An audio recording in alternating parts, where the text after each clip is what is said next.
sore hari ini mari sama-sama kita siapkan hati kita memuji Tuhan. Tapi sebelum itu sama-sama kita berikan kepala kita masuk dalam doa. Kami bersyukur Tuhan kalau yang sangat luar biasa baiknya Tuhan Yesus, dan sore hari ini kami mau bersorak bagi Engkau Tuhan. Kami mau nyatakan setiap usaha dalam setiap kehidupan kami. Semua anak muda dimanapun berada, Starlight Community khususnya Tuhan Yesus, Kau berkati ya Bapa. Terima kasih Tuhan, biar semuanya kami serahkan hanya di dalam nama Tuhan. Dalam nama Tuhan Yesus Kristus, kami mau bersorak sore hari ini hanya di dalam nama Tuhan Yesus. Dalam nama Tuhan Yesus Kristus, sama-sama katakan amin. Haleluya, haleluya, haleluya. Ayo Tuhan, setiap kehidupan kami Tuhan. Terima kasih Tuhan Yesus. Haleluya.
Shalom, anak-anak Star Youth yang luar biasa dalam Tuhan.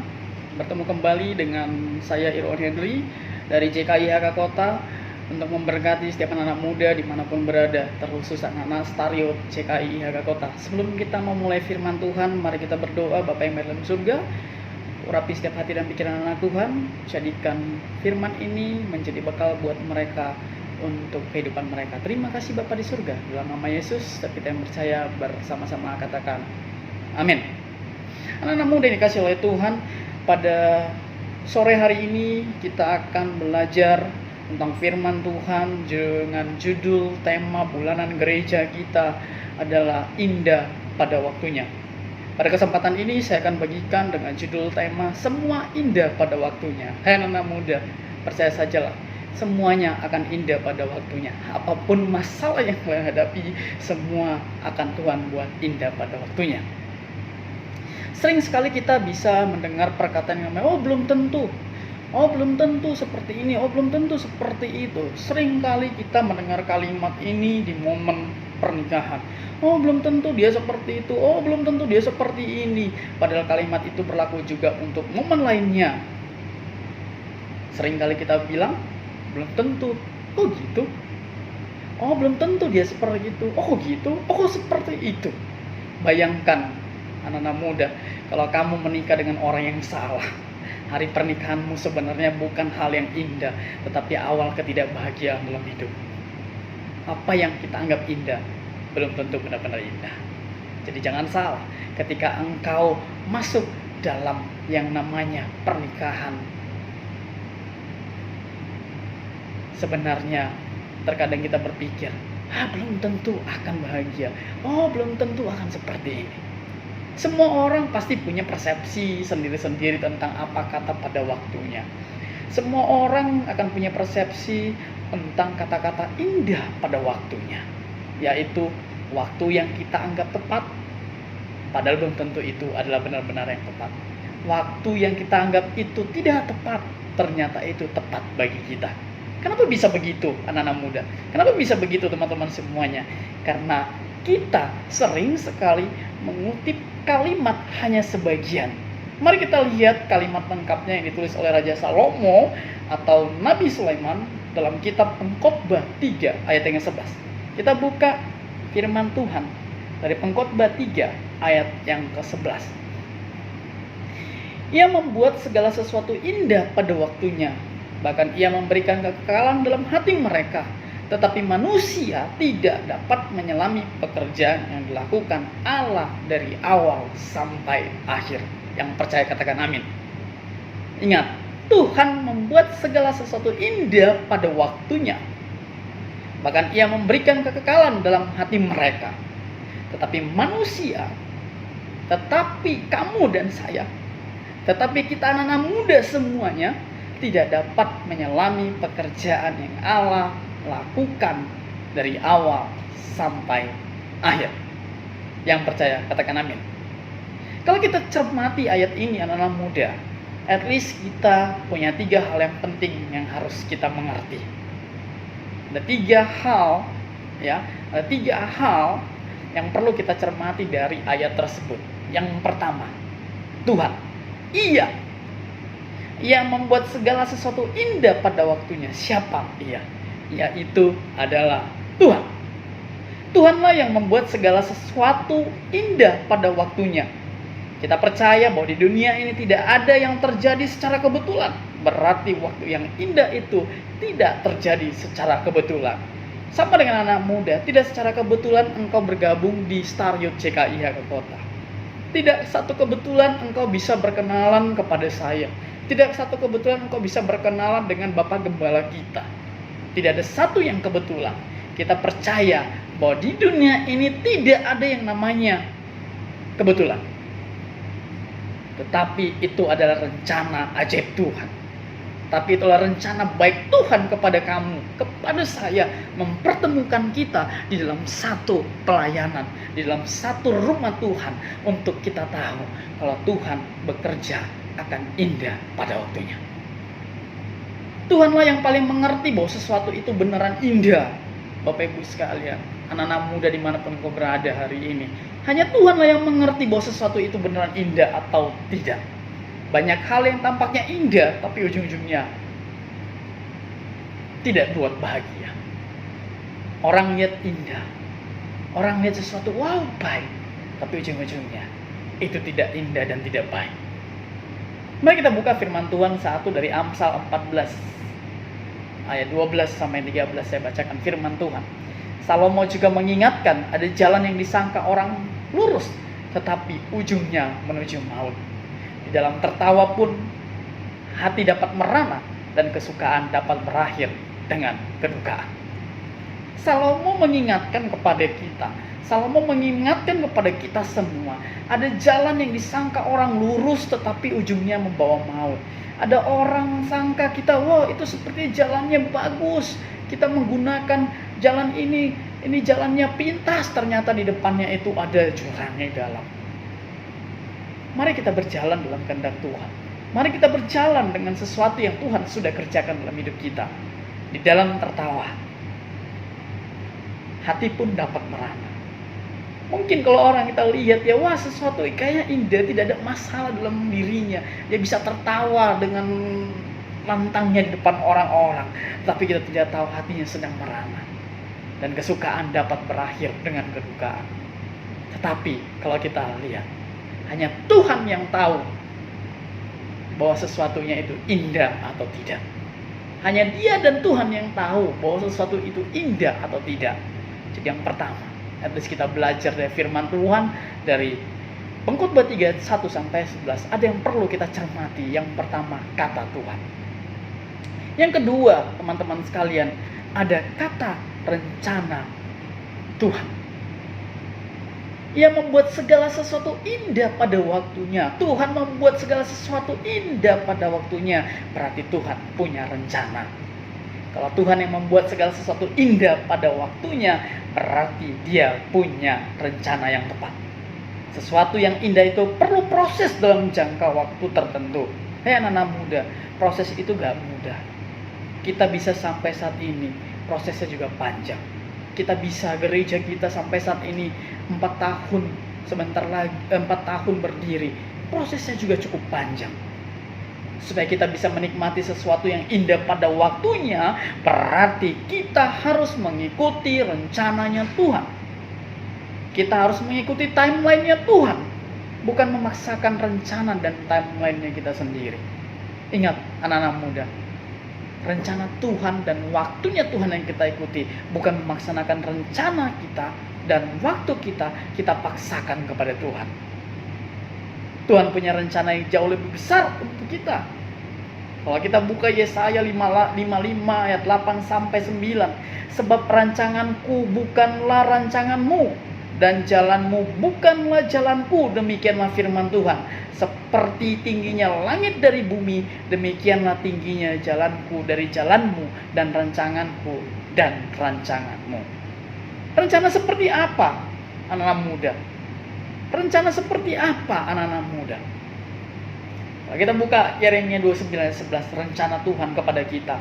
Sebab aku ini mengetahui rancangan-rancangan apa yang ada padaku mengenai kamu, demikianlah firman Tuhan, yaitu rancangan damai sejahtera dan bukan rancangan kecelakaan, untuk memberikan kepadamu hari depan yang penuh harapan. Yang percaya katakan amin. Jadi rencana Tuhan, rancangan Tuhan dalam hidup kita semua, dalam hidup anak-anak muda, adalah rancangan damai sejahtera untuk memberikan kepadamu, untuk memberikan kepadaku hari depan yang penuh harapan. Haleluya. Amin. Rencana Tuhan, rancangan Tuhan sungguh luar biasa dalam hidup kita. Karena apa? Seperti judul tema kita, sesuatu akan indah pada waktunya. Jadi jangan pernah memaksakan rencanamu. Jangan pernah memaksakan waktumu kepada Tuhan, tapi biarkan rencana dan waktu Tuhan yang terjadi kepada diri kita. Yang percaya katakan amin. Yang ketiga, ya, kita harus belajar yang namanya yang ketiga, percaya. Ia membuat segala sesuatu indah pada waktunya. Bahkan ia memberikan kekekalan dalam hati mereka. Tetapi manusia tidak dapat menyelami pekerjaan yang dilakukan Allah dari awal sampai akhir. Kita tidak bisa menyelami pekerjaan yang Tuhan lakukan kepada kita dari awal sampai akhir. Intinya adalah kita harus tetap percaya. Amin. Tetap harus percaya. Ini gak mudah, teman-teman. Karena apa? Tetapi manusia tidak dapat menyelami pekerjaan Allah dari awal sampai akhir. Ini bukan suatu pekerjaan yang mudah untuk bisa ditangkap oleh nalar kita langsung. Kita nggak dapat menyelami apa yang Tuhan lakukan dalam diri kita, tetapi kita harus percaya. Itu sebabnya kita perlu yang namanya iman. Haleluya. Iman. Apa itu iman? Kita buka Ibrani 11 ayat 1. Iman adalah dasar dari segala sesuatu. Iman itu adalah dasar, pondasi dari segala sesuatu yang kita harapkan dan bukti segala sesuatu yang tidak kita lihat. Bayangkan, kita harus percaya kepada sesuatu yang gak pernah kita lihat. Kita harus percaya kepada sesuatu yang Tuhan katakan yang kita belum pernah mengalaminya. Bagaimana kita bisa memiliki iman? Yang pertama, dengan mendengarkan suara Tuhan yang pastinya, melalui pembacaan firman Tuhan, mulai menyembah Tuhan. Sebab iman timbul dari pendengaran dan pendengaran oleh firman Kristus. Roma 10:17 sangat jelas mencatat, imanmu timbul dari pendengaran akan firman Tuhan dan oleh firman Kristus. Kalau kita sungguh-sungguh percaya kepada Allah, maka kita akan tenang dan yakin dalam menjalani proses rencana Tuhan sampai pada waktunya indah sekali.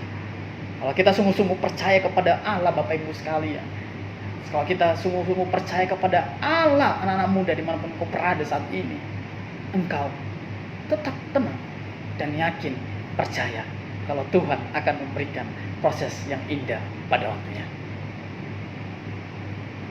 Kalau kita lihat anjuran Raja Salomo dalam Amsal 16 ayat 10, Amsal 16 ayat 3, bahkan Raja Salomo berkata, serahkanlah perbuatanmu kepada Tuhan, maka terlaksanalah segala rencanamu.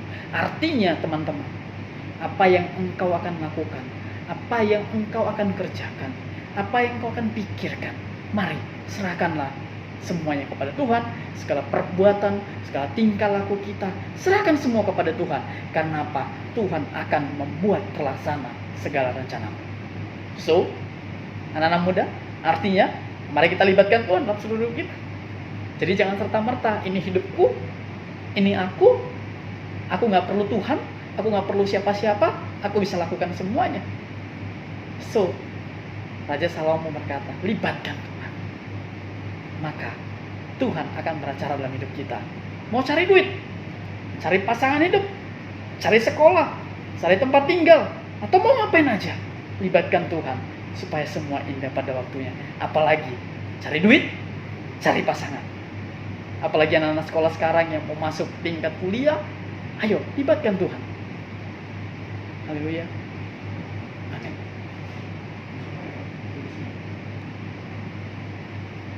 Libatkan Tuhan dalam hidup kita.